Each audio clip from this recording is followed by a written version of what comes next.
Welcome to the Level Up Artist Podcast, where we demystify the creative process and exchange ideas with career-minded artists. We are your hosts, Adriana and May Jackie Sanders. We're two emerging artists sharing for the advice and business lessons we have learned along our journey. So if you're not already, please go ahead and subscribe. This will help other creatives like you find our podcast, and you'll be notified when we launch a new episode every Tuesday. So, in case you're wondering about our episode title, No Mud, No Lotus, we want to discuss that time when you just have to push through the muck to get to the good stuff. That moment where your inner critic starts poking at you and starts asking, is that all you got? Are we done for good? Why can't you make anything decent anymore? Where did the inspiration and the motivation run off to? What happened? Welcome to the mucky part of the creative cycle. Yes. And this is something that I think all creatives at one point or another, or probably pretty frequently, have felt. And it is totally normal. It is part of the creative process. It is part of what makes the highs so high, but we've all experienced it, and it will be okay because you can push through it. Adriana, I would love to hear about the times that you have felt this. Often, my friend, often. And I want to say too, real quick, and kind of make a distinction. This is slightly different than burnout, which we have talked about, although one thing can definitely lead to the other. Yes. But I feel like the mucky or muddy part of the process we're talking about can be kind of like after you've created, at least for me, after I've created a series and I start to feel crispy, the very edges of the burnout. I'm not quite there, but you just kind of feel like I'm empty. I'm done. Like I expressed what I meant to express. I've done, whatever that number of paintings or pieces are for you. And then you just go, I'm not sure where to go next. Do I try to push through and continue with what I've been doing so far? Or do I actually pause to recharge the batteries to avoid the possibility of actually burning out? And it's that moment when you just kind of have to pause, because then the things you're trying to create, they're not meshing. It's not working. It's just like, it can be really, really frustrating. I feel like literally you're getting slowed down by walking through mud. You're just like, I don't know what to do next. So I've definitely experienced that. At least for me, I recognize it as a normal part of the creative cycle. I just accept it and then I just keep working through it until I get out to the other side. I mean, that's all I have. I just have to keep going. Exactly. I definitely feel it during those times as well, especially after maybe a big project, maybe there's a big series, a big deadline that I've been working towards, or personally imposed or otherwise. I feel like that's a common time because you really are at the end of one chapter and it feels like you're at the end of one chapter and the beginning of a next. So it is kind of that in between of reassessing, reevaluating, and really trying to be aware. I have found has been helpful is like aware of where my energy is and following that. It doesn't always mean that your next piece that you make is going to be beautiful, which we'll talk about in action items and how to combat this mucky part of the creative process. It doesn't mean the next thing you touch is going to be your best piece ever, but really assessing where your energy is, where your focus is, where you find inspiration, and not necessarily trusting that what inspired you 2 years ago, 2 months ago, even 2 weeks ago is where your drive and energy is right now. And that is okay. Sometimes you kind of have to re-find it, get in touch with your creative energy. Because I feel like that's when I felt the most, creatively stuck, is when I feel like I'm forcing something because I quote unquote should be doing this, or this is the piece I need to work on. And ultimately then either messing up the piece and then having to pull back a little bit, or producing a new piece in a series that is very disconnected from the other ones, which is part of that mucky feeling too of how come these 4 paintings worked out great and then I went to make a 5th one and it just doesn't have that same energy. It doesn't have that same spark. And realizing that that is okay and that is part of the process, and just having to push through it, unfortunately. Yeah, well, and embracing it Because sometimes even those paintings that you're like, I don't know what happened. Now I'm looking at it and it doesn't even fit the other things, I was trying to do. Sometimes it's those kind of offshoots that lead on to artwork that emerges later. So it's okay to accept it and not say, just because it didn't work out with what I was trying to accomplish, it's trash. No, it could actually just be foretelling, a little preview of something that's going to come next. Perhaps it's not fully developed yet, so there's things to refine in it, but it's understanding that they're all part of the same process. So let's just go ahead and dive in. Obviously, you might be going, Adriana, Jackie, okay, all right. So you feeling stuck? I felt stuck too, but what are you supposed to do? Like, how do you even get out of it? Yeah, I think the biggest thing I have found from my creative practice is just switching up that energy. So, really putting more fun into my creative practice. I know if you are an original podcast listener to our show, you may remember episode number 3 that we launched our podcast with, creative warm ups. And that has a lot of good ideas on how to just kind of get your hands moving. Maybe try some new materials. You could start a series of maybe small pieces as more warm ups, no expectations, just something to get your creative juices flowing, so to speak, get your hands moving, and trying to, if you're taking the metaphor of you got to have mud before you create a lotus metaphor, literally kind of get that mud going so that you can push through it. Yeah, and I've also found it helpful to put some music on, maybe dancing, if it's something that, you're kind of tuning to. It can really help you get back in the groove because now instead of being on that loop of, that mind loop of shoulda, coulda, woulda, why didn't it work out? That like inner criticism that just kind of won't stop echoing in your brain, so to speak, then you can just, shun that out a little bit, have fun, get your body moving, right? And then see what happens. Like, be a little bit more open to the experience of what may show up on the canvas or paper or whatever your medium is. But if none of that is working, because sometimes that happens and we just end up frustrated and if it's paper, you're just wadding the balls kind of like in the movies, right? You're just taking that paper, crumpling it up, and the trash can is filling up, kind of situation. Then at that point, something else you could do is you could do kind of like use something that you kind of have to do and it's a little bit more on the productive side of things. And with that, what comes to mind to me immediately, it's not taxes. Yeah, definitely not. That's not Something a little relaxing bit. or inspiring. Yeah, no, definitely not. Well, you never know. There might be some type A's out there who like record keeping as a way to relax. I mean, just gonna throw it out there. But personally, one that I find is good is when I'm in my creative flow, there's certain things like finishing paintings with, painting the edges or varnishing, wiring, and hanging up your work that I really don't want to spend that time if I'm already, in the flow.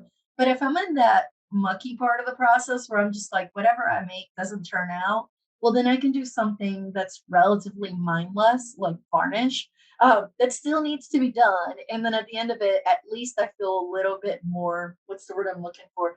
Relieved that at least I didn't just sit there and waste my studio time, right? Sure, I wasn't Right.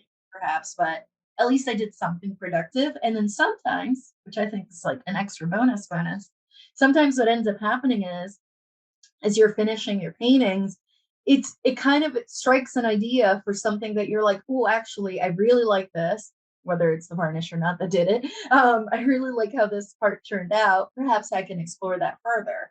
And then before you know it, you're off to the easel and doing more stuff. So you never know. Even some of those mindless tasks can open up the inspiration again. Yeah, exactly. Because tasks like that really just they get your hands moving, but they also are not exactly creatively taxing, so to speak. It's putting the wire on, it's varnishing, it's hanging up new pieces on the wall. It doesn't exactly take a lot of creative energy to get it done, but yeah, it still gets your hands moving, and also, like you're saying, forces you to look at your work in a different way. And I found that's been one thing that really helps with me too, is reconnecting with either the work that I'm currently making or the concepts behind the work that I'm making. And for me, a lot of that is with journaling or doing a drawing. that's my end product is not typically drawing, but drawing is a big part of my process with sketches, journaling, writing out concepts, phrases. And so really having focused time to do that and not necessarily worry about, okay, well, what end product painting is this going to go into? It's really just looking at my inner self, that introspection, maybe looking through some old sketchbooks, some previous artwork or sketches, and kind of just, I don't know, rev up that energy of when you felt like you were truly in and connected to your artwork, your concepts, and your process, and looking back on those as a way to reconnect with yourself and your ideas and really ground yourself in the work that you want to make. Yeah, and I love that idea of looking at, your old sketchbooks and previous artworks, not just for kind of like what we just mentioned about those offshoots that came through or those little pieces that didn't fit in, but then they sparked something else that were just waiting. But also kind of like to shush a little bit that inner critic, because instead of going into the comparison game with others, sometimes you just kind of find delight and discovery again, and just this cheerfulness when you realize, oh, look how far I've come along, right? Comparing your own evolution to just yourself, right? But also, I feel like it's really important as you go through that process to also time, set time aside for introspection and meditation, and just being able to say, okay, what was about that felt fulfilling? What was challenging? Just basically asking the questions that will guide you on some of the next pieces that are coming down the road. And a lot of times, again, that can spark ideas for what's coming next. But I would definitely say don't be afraid to also step away. I mean, it can be dangerous to just stay in the studio and again have that mind loop on repeat of like, I can't, I'm stuck. And instead, just walk away. Sometimes that's all you can do. Indulge in other energy giving activities. Like, for example, go outside, reconnect with nature, go swim, go sit at the beach, go hike. There's so many.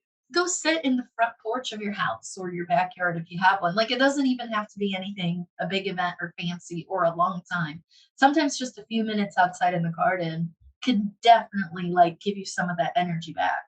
Exactly. I think that's the key factor there too. Like stepping away from your creative practice, but making sure that the things that you're doing are not necessarily fully distractions. They aren't necessarily all because you feel like you have obligations outside of your creative practice, which we all do. It's all a balancing act, but making sure that you really are giving into energy giving activities. So if you have like fulfilling time with family and friends, moving your body, if you like working out, reconnecting with your body, making sure those things that you're doing are energy giving and not energy draining, because those can be very different things if you are not aware of it.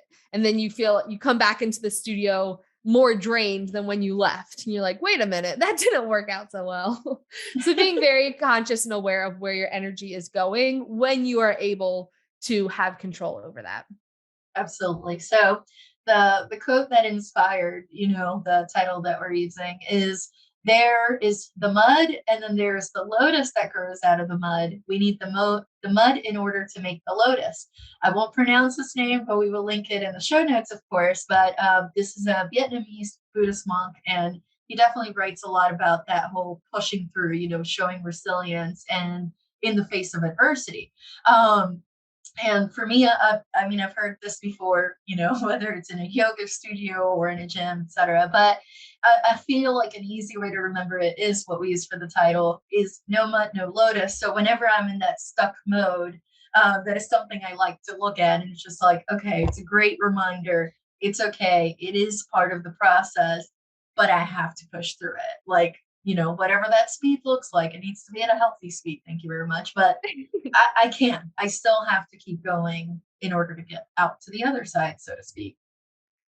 Exactly. And really, with that mindset, you have to remember too that every painting or sculpture or whatever piece of artwork that you decide to make can't do all things, which is kind of that tortured artist like stereotype that you have.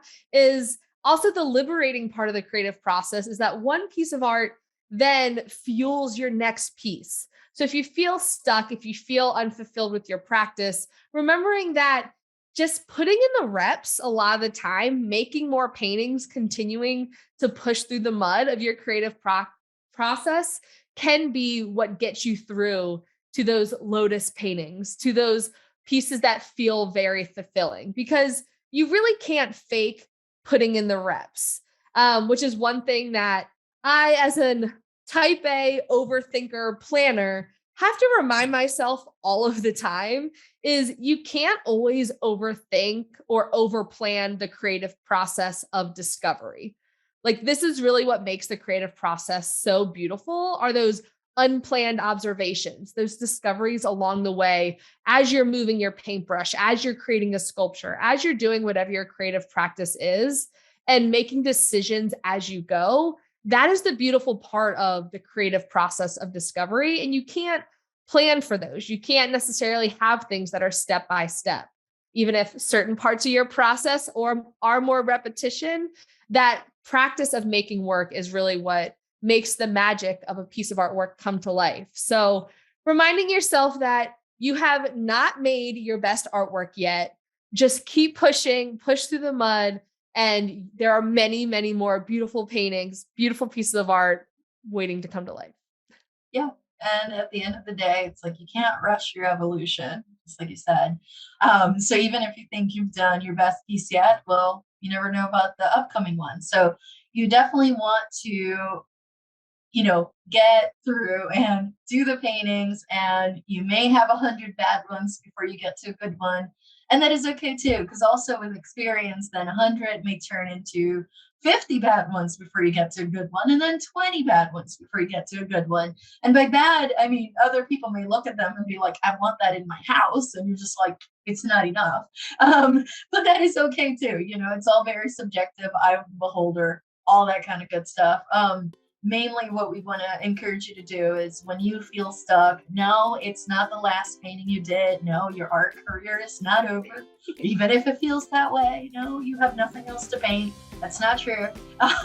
You may just need that time to rest, work through some of the different ideas and exercises we talked about, and then just keep going. I mean, it's all about the journey, right? So with that, we're going to go ahead and wrap up this episode, and we hope you really enjoyed this conversation. As always, our blog will be linked to the show notes where you can find episode notes and links to our other podcast episodes. And if you want to stay connected with us in between episodes and share what you have learned, you can follow us on social media. I'm at May Art across all platforms.